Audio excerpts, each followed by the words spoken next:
Up till now, outside of a tight game against LSU, SLU has had their way with most of their schedule this season. Tonight was a test with North Carolina State in town, but the Bills showed up when it counted most. This is the first time these teams have played each other since the NCAA tournament in 2014. I'm just going to go ahead and call this the Scott Connell Bowl after our resident Wolfpack alum. SLU had a pretty sloppy first half. St. Louis native Jericho Helms with the bucket for NC State. Bills down 8 at halftime, but they showed up late. Javante Perkins, silky smooth. He was clutch with 20 points.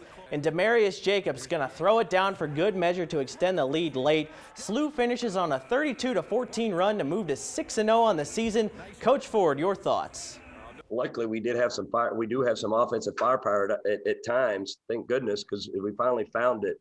So I kept telling our team, we had at halftime, we have our best in us somewhere. It's because we sure haven't showed it. It's still in there. Our best is still to come.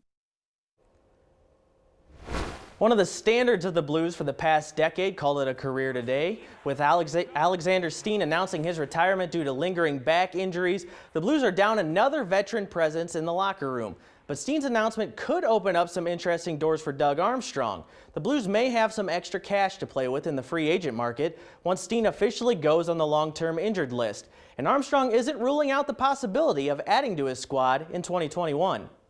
But we could have some money to spend here between now and the start of the season when Alexander will go on LTI, or we could potentially move some money and get more money if we do it in season. So again, I don't want to get too in depth because it is complicated, but there could be an opportunity for us to add players either prior to the season or into the season. While the Blues may be looking to add to their payroll eventually, Cardinals appear they would prefer not to do so in 2021. We're still waiting to see if at least they'll bring back Yadier Molina and Adam Wainwright. Yadi's potential suitor list could be dwindling a bit with the Mets signing James McCann and the Yankees tendering Gary Sanchez a contract. But one of the guys closest to Yadi told our Frank Cusimano that the catcher's old skipper now up in Chicago and a number of other teams are legitimate possibilities if the Cardinals don't come through. The White Sox could be one for sure. I mean, I'm telling you, Frank, there's no joke. I'm telling you, there's a lot of teams that are really, really, really interested in Yadier Molina and what he brings to a club.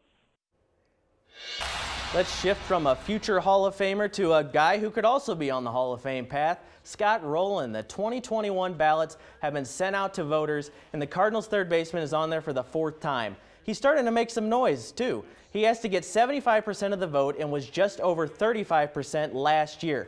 Voters are starting to pay more attention to advanced statistics where Rowland really separates himself.